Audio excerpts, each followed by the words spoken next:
अस्सलाम वालेकुम दोस्तों, की हाल चाल है जनाब। तुसीं वेखदे पे हो अपना देश पंजाब टीवी ते मैं तुहाडा मेज़बान मुहम्मद नदीम खरल।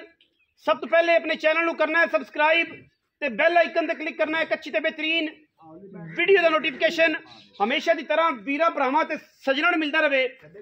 संगियां वास्ते, वीरां वास्ते, भरावां वास्ते जनाब एक ऐसा ब्रीडर असीं लैके हाज़र होए हैं जिन्दियां 7 नस्लों का पता है, माओ भी, प्यों भी, दादियों भी, पड़दादियों भी। ये सारी ब्लड लाइन मेरे कैमरे की निगाह दे विच नजर आ रही है। पूरा घर घराना इस कट्टे का नजर आ रहा है। खास लंगरियां दे घर दा जनाब एक कट्टा है।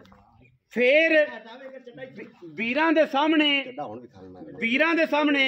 अल्लाह दे फजलो करम नाल ए जनाब जिहड़ा कट्टा है बिल्ली अख दा, मुछ बग्गी, मत्थे तो जज्जा और जनाब बड़ा इंतहा दा खूबसूरत जनाब ब्रीडर वीरां वास्ते असीं लैके हाज़र होए हैं। ए मई सारियां इस घर दियां ने कम अज कम इस जेहड़ियां मई ने वो तकरीबन को 150 मझ है और बच्चे तो हट के 150 मझ है जनाब। और वीरां वास्ते जनाब जिहड़ा ब्रीडर लैके असीं हाज़र होए हैं ये राजे दा पुत्तर है, राजे चोटे दा पुत्तर है। मलूकी में बड़ी मलूकी निक्की मलूकी, हाँ जी, कबूतरी मैं जी उनका ये पुत्र है। मैं सुआ तीसरा पहला या दूजा मौके ते मौजूद खड़ी है। कबूतरी में लंगरियां दी मशहूर है, राजा चोटा लंगरियां दा मशहूर है। ये उनका बच्चा है, खीरा है मूँह तो। जेड़े बंदे ने नस्ल बनानी है मैं इंदियां 7 पुश्तां, इहदे प्यो दियां 7 पुश्तां तू पूरियां तसलियां करा के जनाब एक कट्टा देना है।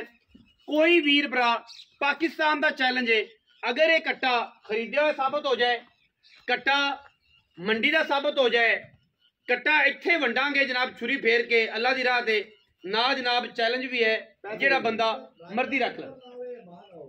राजे का पुत्र ना होवे 10 लाख रुपये का चैलेंज आ मान होवे और जनाब नाल जोटा भी हलाल करके रख दिया नाल 10 लाख रुपये का चैलेंज है। ठीक है, राजे का पुत्र है, यह भरा है जी, ये भी राजे का। ये माओ वखरा है ते प्यों भरा ने। वो कट्टा बेचना ये तो दूध आंदा मेरा ख्याल मुंह तो माशाअल्लाह। ये दुंदा है कट्टे की खानदानियत, कट्टे की नस्ल ते जात चक्कर। प्यों भरा ने ते माओ जेडे ने मतरे ने, मावा होर ने प्यो एक ही। इहदी मां कोल खड़ी आ। बाकी जेड़ा ए जेडी मां है ना जी, इस मुछ बगे ए जेड़ा बिल्लियां अखां वाला कट्टा है ना जी, ये इहदी मां है। ए साडी कबूतरी मैं बड़ी मशहूर है, सारे जमाने नूं पता है। नीली दे विच लंगरियां कोल जेहड़ियां कबूतरियां ने, वो केड़ियां ने, मलूकियां केड़ियां ने, ते भाग केड़ियां ने, ते अगलियां केड़ियां ने, पिछलियां केड़ियां ने, ये सारे जमाने नूं पता है। कोई लुकी छुपी गल नहीं, जिन्ने भी शौकीन ने।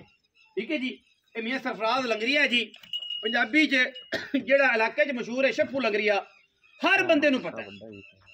जमीन आसमान फिर लो, मशरक मगरब फिर लो, सारे जमाने नूं पता है कि जेड़ा ए कबूतरी दा बच्चा है जी ते राजे दा पुत्र है। 10 नस्लों तो पिछा दस सकने हैं, 10 नस्लों दी मां दी दस सकने हैं, कोई रौला नहीं। और अल्लाह के फजलो करम नाल पूरे म्यार नाल और पूरियां मोहरां स्टाम्प करके जनाब कट्टा देना है अगर किसी वीर ने लिया तो। बाकी गल्लां जेहड़ियां ने पसंद मालक ना कर लेने हैं। कट्टा पसंद आवे कट्टे छड़ खड़ा लम्मा टुरन दे आखिर ते भावें छड़ दे खड़ा रहने डरिया खड़ा। हाँ जी लंगरिया साहब की हाल ने? ठीक ठाक, सेहत तबीयत ठीक है?